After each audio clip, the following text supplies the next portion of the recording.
Hello everyone, this is Tarif. Welcome back to another new video. आज हम फिर से पढ़ने जा रहे हैं प्लेटो का जो बचे हुए कॉन्सेप्ट थे उनको फिनिश करेंगे।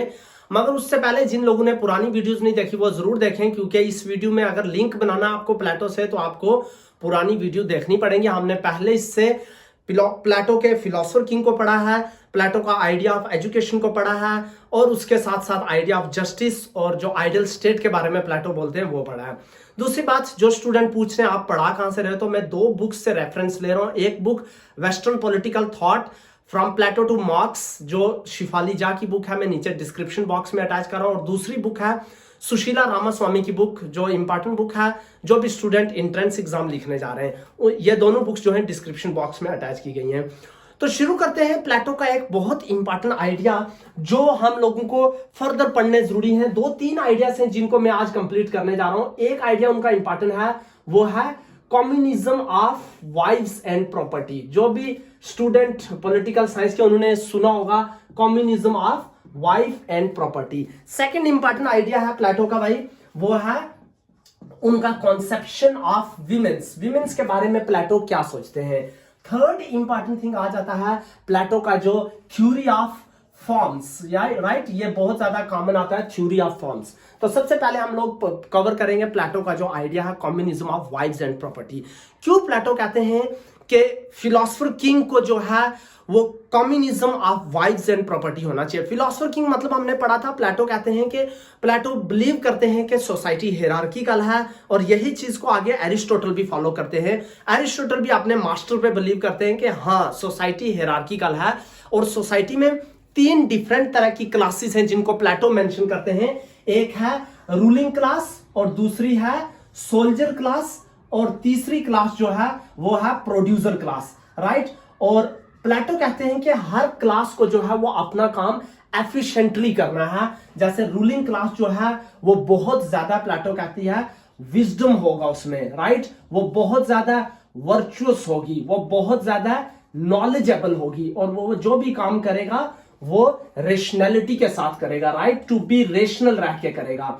और जो सोल्जर क्लास होगी प्लेटो कहते हैं वो बहुत ज्यादा ब्रेव होगी, करेजियस होगी, राइट, ब्रेव और करेजियस होगी, और उसके अंदर जो होगा स्पिरिट भरा होगा, राइट। और जो प्रोड्यूसिंग क्लास होगी वो क्या करेगी, वो उसका जो वर्च्यू होगा वो होगा टेम्परेंस, राइट। और उसका क्या होगा, उसका सोल कैसा होगा, एपिटेटिव सोल, जिसको प्लेटो कहते हैं। एपिटेटिव सोल मींस जितनी भी मैटीरियल नीड्स हैं वो मैटीरियल नीड्स जो प्रोड्यूसिंग क्लास होगा वो सारी मैटीरियल नीड्स प्रोवाइड करेगा ये दोनों क्लासेस को, रूलिंग क्लास और सोल्जर क्लास को। तो सोल्जर क्लास को और रूलिंग क्लास को प्लेटो एक्चुअली में कहते हैं गार्डियन क्लास, राइट। ये दोनों क्लासेस जो होंगी वो गार्डियन क्लास होंगी। और प्लेटो कहते हैं जब ये दोनों क्लासेस के लिए जो है communism of wives and property होना चाहिए। मतलब ये रूलिंग क्लास और सोल्जर क्लास को ना ही शादी करनी है और ना ही इनको प्रॉपर्टी रखनी है। क्या रीजन है, क्यों प्लेटो ये बात कहते हैं कि जो सोल्जर क्लास और रूलिंग क्लास जो है उनको ना ही शादी करनी है और ना ही प्रॉपर्टी रखनी है। मगर याद रखें वो प्रोड्यूसिंग क्लास के लिए ये चीज नहीं कहते हैं। प्रोड्यूसिंग क्लास जो है वो फ्री है शादी करने के लिए, प्रॉपर्टी रखने के लिए। ये रिस्ट्रिक्शन ओनली रूलिंग क्लास और सोल्जर क्लास पे प्लेटो लगाते हैं। क्या कहते हैं कि क्यों शादी नहीं करनी है और क्यों प्रॉपर्टी नहीं रखनी है। प्लेटो अपने वर्ड्स में कहते हैं कि शादी जो है, marriage will lead to some sort of nepotism, some sort of emotional attachment, factionalism, और वो बहुत सारी चीजें, particularism, factionalism, nepotism, favouritism, corrupt practices, and the person will start working for achieving his personal interest rather than working for the general interest of the society. तो इसलिए कहते हैं कि जो बंदा मैरिज कर लेगा फिर वो अपनी फैमिली के लिए ज्यादा काम करना स्टार्ट हो जाएगा, वो नेपोटिज्म में इन्वॉल्व हो जाएगा, अपने घर के लिए ज्यादा काम करेगा। जो मेरा रूलर होगा, जो फिलोसोफर किंग या जो सोल्जर्स होंगे, उनको शादी नहीं करना, शादी कर लेंगे तो वो नेपोटिज्म वाली प्रैक्टिस करेंगे, वो फेवरेटिज्म करेंगे, वो पार्टिकुलरिज्म करेंगे। इसलिए प्लेटो अवॉइड करते हैं अपनी रूलिंग क्लास या गार्जियन क्लास के लोगों को शादी करने से। सिमिलरली वो कहते हैं कि वो कोई भी किसी भी तरीके की प्राइवेट प्रॉपर्टी भी नहीं रखेंगे, वो एकदम एक बैरक में रहेंगे। जो फौजी लोग होंगे, जो सोल्जर लोग होंगे, वो बैरक्स में रहेंगे और वो अपना किसी तरीके का भी स्टोर रूम, ये वर्ड यूज करते हैं प्लेटो, कोई भी किसी तरीके का भी स्टोर रूम या उनके पास किसी तरीके की प्रॉपर्टी जो होगी वो नहीं होगी, right. So this thing is communism of wives and property, remember, is restricted to two classes, ruling class and soldier class.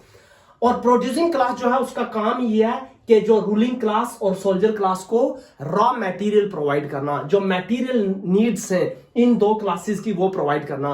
जब ये क्लास जो है इन दो क्लास को मटेरियल नीड्स, रॉ मटेरियल या खाने पीने का सामान प्रोवाइड करते रहेंगे, तो ये जो क्लासेस हैं रूलिंग क्लास और सोल्जर क्लास, ये अपना काम जो है ट्रांसपेरेंसी से, एफिशिएंसी से और ऑनेस्टी से, करेज से, ब्रेवरी से, विजडम से और वर्च्यू से अपना काम करते रहेंगे। इसलिए प्लेटो यही कहते हैं कि जस्टिस भी यही है, जब तीनों जो डिपार्टमेंट्स होंगे वहां पे एक्सीलेंस होगा, डिपार्टमेंटल एक्सीलेंस, ये वर्ड प्लेटो यूज करते हैं, राइट। तो अब दूसरा जो चीज देखते हैं, communism of wives and property, hopefully आपको समझ आ गया होगा। दूसरी चीज जो है, प्लेटो बहुत अच्छा ओपिनियंस रखते हैं विमेन्स को लेकर, मगर याद रखिए वो विमेन्स को लेकर भी जो ओपिनियन है प्लेटो का, सिर्फ दो रूलिंग क्लास के बारे में है, रूलिंग क्लास और सोल्जर क्लास के बारे में, मतलब गार्डियन क्लास के बारे में है। प्लेटो वुमेन्स के बारे में क्या कहते हैं ये जानना जरूरी है। प्लेटो बहुत ज्यादा डिससैटिस्फाइड थे जो एथेंस में विमेन्स के साथ हो रहा था। प्लेटो कहते हैं कि भाई हम लोगों को मोनोगैमी से वुमेन्स को आजाद करवाना है, राइट। मोनोगैमी मींस जो मैरिज सिस्टम एथेंस में उस टाइम चल रहा था, प्लेटो कहते हैं विमेन्स को मैरिज नहीं करनी है। कौन सी विमेन? जो गार्डियन क्लास की विमेन्स हैं, क्योंकि याद रखना बहुत से लोग कहते हैं वेदर प्लेटो फेमिनिस्ट हैं या नहीं, क्योंकि प्लेटो जो है वो नॉट जस्ट कहते हैं हमें फिलोसोफर किंग्स चाहिए, बट वो कहते हैं कि हम लोगों को रूल करने के लिए फिलोसोफर क्वींस भी चाहिए, right. Not just philosopher king, we even want philosopher queens also to rule the nation, right. अब फिलोसोफर क्वींस कैसे बनेंगी? प्लेटो कहते हैं कि सबसे पहला काम हमें उनके साथ करना पड़ेगा, उनको शादी से छुटकारा दिलाना पड़ेगा, बिकॉज प्लेटो कंसिडर करते हैं marriage is something which leads to certain kind of subordination, subsuming women's identity and a certain kind of seclusion, right। ये तीन वर्ड यूज करते हैं प्लेटो, subordination, subsume, it subsumes women's identity through someone else's identity and then at the end of the day it seclude women's, उसको seclusion, subordination और subsume करके रख देती हैं। तो इसलिए प्लेटो कहते हैं मैं सजेस्ट नहीं करूंगा जो गार्डियन क्लास की विमेन है उनको शादी भी करनी चाहिए, क्योंकि शादी आप लोगों को सबऑर्डिनेट कर देगी किसी के अंडर, तो आपको शादी के लिए फोर्स नहीं हम लोग करेंगे। ये चीज प्लेटो कहते हैं, इसलिए वो कहते हैं कि हम लोगों को कन्वेंशनल मैरिज सिस्टम जो एथेंस में है उसको रिफॉर्म करना पड़ेगा, और जो मोनोगैमी है उसको परमानेंटली जो है वो एबॉलिश करना पड़ेगा, राइट। इसी के साथ साथ वो कहते हैं कि मैरिज की एक एज होगी, अगर आप चाहते हैं कि शादी करना है तो फाइन, अगर आप नहीं चाहते हैं तो मतलब फोर्स किसी तरीके की भी नहीं है। तभी प्लेटो कहते हैं कि जो विमेन होगी, जो गार्डियन क्लास की विमेन होगी, मैं ये भी नहीं चाहता कि उसको चाइल्ड रेयरिंग का जो रिस्पॉन्सिबिलिटी दिया जाए। जो विमेन्स हैं गार्डियन क्लास की, उनको चाइल्ड रेयरिंग रिस्पॉन्सिबिलिटी से भी हम लोगों को आजाद करवाना है। अगर वो चाहती हैं बच्चा पैदा करना तो फाइन, उनका बच्चा जो होगा वो संभाला जाएगा। नर्सरीज जो स्टेट इस्टेब्लिश्ड नर्सरी होंगी, वहां पे ट्रेंड नर्सिस रखी जाएंगी, वो उनके बच्चों को संभाल लेंगी, उनको अपने बच्चे को भी संभालने की जरूरत नहीं है।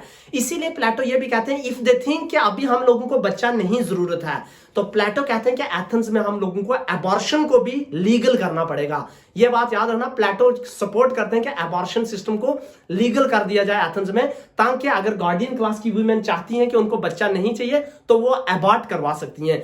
ये बात प्लेटो इसलिए कहते हैं क्योंकि वो कहते हैं कि हम लोगों को बेस्ट ह्यूमन स्टॉक चाहिए, हम नहीं चाहते कि हमारे पास ओवर पॉपुलेटेड हो जाए हमारा एथेंस, और हम लोग जो है कि कोई भी कंट्री कल हमारे पे अटैक करने आए तो हम बहुत इजीली हार जाएंगे। फिर हम लोगों को लोग चाहिए, किड्स चाहिए जो बहुत ज्यादा well nourish, physically, mentally, intellectually जो होंगे वो बहुत ज्यादा इंटेलिजेंट होंगे। और प्लेटो तो इवन यहां तक कह देते हैं कि अगर लग रहा है नर्सिस को या फिलोसोफर किंग को लग रहा है कि ये जो बच्चा है ये इंफीरियर क्वालिटी का बच्चा है, even though he is born in a guardian class home, but he और she is of an inferior quality, हम उसको डिस्पोज कर देंगे।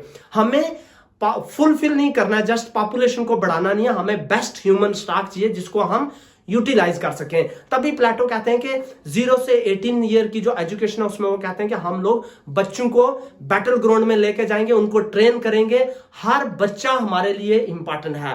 Every single person, single individual is important, because war में हम लोगों को ये प्लेटो पाइथागोरस से सीखते हैं, पाइथागोरस से इंस्पायर होकर ये बात कहते हैं कि हम लोगों को बहुत मैथमेटिकल होना पड़ेगा, हम लोगों को बहुत ज्यादा कैलकुलेटिव होना पड़ेगा। वार में हम लोगों को अपने आर्मी को, अपने सोल्जर्स को लूज नहीं करना है, हम लोगों को बहुत ज्यादा कैलकुलेटिव रहना पड़ेगा और एक भी बंदा वेस्ट नहीं होना चाहिए। अगर कोई बच्चा अच्छा नहीं है, इंफीरियर क्वालिटी का है, तो ये प्लेटो कहते हैं कि उसको डिस्पोज कर दो। ये मेरे आर्ग्यूमेंट नहीं है, ये प्लेटो के आर्ग्यूमेंट है, राइट। सो इसीलिए प्लेटो जो है वो ये बात कहते हैं कि हम लोगों को फिलोसोफर किंग चाहिए at the end of the day, जो फिलोसोफर किंग बताएगा कैसा बच्चा हम लोगों को चाहिए और कैसा बच्चा हम लोगों को नहीं चाहिए, right. So this is something related to women's का जो ओपिनियन था प्लेटो पे, वो कैसा था। इसी के साथ साथ प्लेटो जो है वो दो और बहुत इंपॉर्टेंट आइडियाज जो है वो जनरेट करते हैं, देते हैं हम लोगों को। एक है उनका idea of allegory of cave, right, allegory of caves, आप लोगों ने सुना होगा जो पॉलिटिकल साइंस के स्टूडेंट हैं। और दूसरा आइडिया है उनका theory of forms, theory of forms. अब ये क्या आइडियाज हैं दो?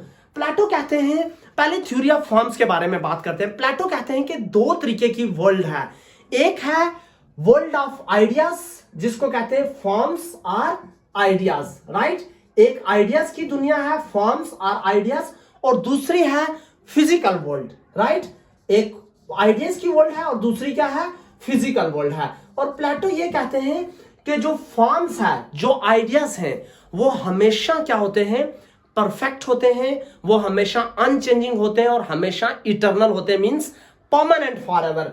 आइडियाज प्लेटो कहते हैं हमेशा क्या होते हैं, परफेक्ट होते हैं, और आइडियाज हमेशा अनचेंजिंग होते हैं, उनको आप चेंज नहीं कर सकते, राइट। और आइडियाज हमेशा जो होते हैं वो इटर्नल होते हैं, मींस वो परमानेंट होते हैं, फॉर एवर परमानेंट। इसी तरह जो फिजिकल वर्ल्ड होती है प्लेटो कहते हैं वो हमेशा फ्लक्स में रहती है, राइट। फ्लक्स में मींस हमेशा चेंज करती रहती है, ऑलवेज चेंजिंग मोड में रहती है, राइट। और उसी के साथ साथ फिजिकल वर्ल्ड जो है वो हमेशा प्लेटो कहते हैं imperfect copy of ideas, right. Imperfect, वो परफेक्ट नहीं होती बल्कि imperfect copy of ideas, right. वो हमेशा जो है इस आइडिया का एक इम्परफेक्ट कॉपी होता है। अब प्लेटो कहते हैं कि इसी चीज को वो कहते हैं being and becoming, right, being and becoming. इस चीज को याद रखना, बीइंग एंड बिकमिंग। अब प्लेटो कहते हैं कि फिलोसोफर किंग जो है उसके लिए जरूरी है कि वो आइडियाज उसके पास स्ट्रांग होने चाहिए, क्योंकि आइडियाज हमेशा ओरिजिनल होते हैं और आइडियाज कभी भी चेंज नहीं होते, आइडियाज हमेशा इटर्नल होते हैं। जो फिजिकल वर्ल्ड है वो हमेशा चेंज होती रहती है, राइट। तो आइडियाज क्या हैं? अब एक छोटी सी एग्जांपल बताता हूं। प्लेटो कहते हैं कि जैसे सपोज एक एग्जांपल लें, एक चेयर है। बेसिक आइडिया यही है कि चेयर कैसी होगी, उसमें 4 जो है लेग्स होंगी, 4 लेग्स होंगी, छोटा सा सिटिंग अरेंजमेंट होगा और एक बैक रेस्ट होगी, राइट। ये बेसिक आइडिया है। अब रियल वर्ल्ड में, फिजिकल वर्ल्ड में प्लेटो कहता है आप उसके ऊपर कितना भी वर्क कर लो बट बेसिक यही रहेगा, वो चेयर ही दिखेगी। रियल वर्ल्ड में हो सकता है आप उसको ज्यादा कंफर्टेबल बना दो, उसका प्राइस ज्यादा कर दो, हो सकता है उसमें मैसाजर ऐड कर दो, तो वो आपको कंफर्ट ज्यादा दे सकता है, प्राइस ज्यादा हो सकता है, बट बेसिक आइडिया वो चेयर ही दिखेगी। उसके 4 पहिए होंगे, बैक रेस्ट होगी और एक सिटिंग चीज होगी उसमें। वो दिखने में बेड नहीं दिखने वाला, वो चेयर ही रहेगी। सिमिलरली जैसे एक ट्राइंगल की एग्जांपल ले लो। एक ट्राइंगल क्या होगा, हमेशा जो होगा उसके 3 कॉर्नर होंगे और टोटल जो होगा वो 180 डिग्री का होगा। उसको डिफरेंट स्ट्रक्चर में लोग यूज कर सकते हैं, बट बेसिक आइडिया वो ट्राइंगल का रहेगा ही रहेगा। इसी तरह प्लेटो कहते हैं कि जो रियल वर्ल्ड है वो हमेशा जो होती है फ्लक्स में होती है, बिकमिंग, और it is always becoming, right. वो हमेशा जो होता है आइडिया का जो होता है एक इम्परफेक्ट वे होता है, आइडिया का हमेशा कॉपी होता है, बट आइडियाज जो होते हैं वो रियल चीज होती है, जो हमारे माइंड में होते हैं वो हमेशा अनचेंजिंग होते हैं और वो हमेशा रियल चीज होती है। फिलोसोफर किंग जो है उसको स्ट्रांग होना चाहिए आइडियाज में, उसके पास ideas means justice, equality, liberty, rights, उसको पता होने चाहिए इन आइडियाज का क्या वैल्यू है और अकॉर्डिंग टू कॉन्टेक्स्ट उसको कैसे यूज करना है। जगह से जगह उसको किस तरीके से यूज करना है, ये प्लेटो बोल रहे हैं।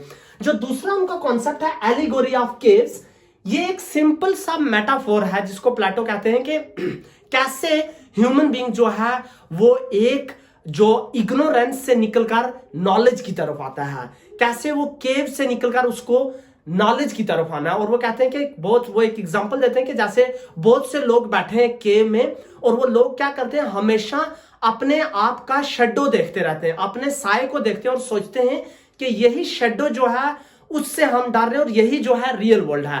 बट प्लेटो कहता है उनमें से एक बंदा जो वो निकल के आता है केव से बाहर और वो देखता है कि जो अंदर हम देख रहे हैं वो तो जस्ट हमारा शेडो है, रियल वर्ल्ड जो है वो कुछ और है। तो फिर वो लर्न करता है रियल वर्ल्ड क्या है, वो देखता है और वो जाके अपने दोस्तों को बताएगा कि real world is different, whatever you are seeing witnessing inside the cave is just a shadow of our physical form, but it is not the reality is very different। तो वो क्या जब लोगों को आके बताता है तो उसके दोस्त जो होते हैं वो उसको सस्पिशन से देखते हैं और उसके ऊपर जो है वो यकीन नहीं करते हैं। तो प्लेटो इसीलिए कहता है कि फिलोसोफर किंग भी जो है वो एक जर्नी करके आया है फ्रॉम इग्नोरेंस टू नॉलेज की तरफ। उसने विजडम एक्वायर किया, उसने वर्च्यू एक्वायर किया, उसने नॉलेज एक्वायर किया। अब वो लोगों को जाके बता रहा है कि जो आप लाइफ रह रहे हो वो ठीक नहीं है, हमें ऐसे रहना है। और लोग जो है उसको सस्पेक्ट की तरह देख रहे हैं, स्केप्टिसिज्म, और उसको रेजिस्टेंस कर रहे हैं। प्लेटो कहता है हमें रेजिस्टेंस नहीं करना, हमें समझना है कि ये बंदे ने विजडम है, इसमें वर्च्यू है, नॉलेज है, इसीलिए हमें गवर्न करना चाहता है। और we should allow that person to govern on us because he is more rational, he is more knowledgeable, he is more virtuous than us because he have acquired lot of knowledge.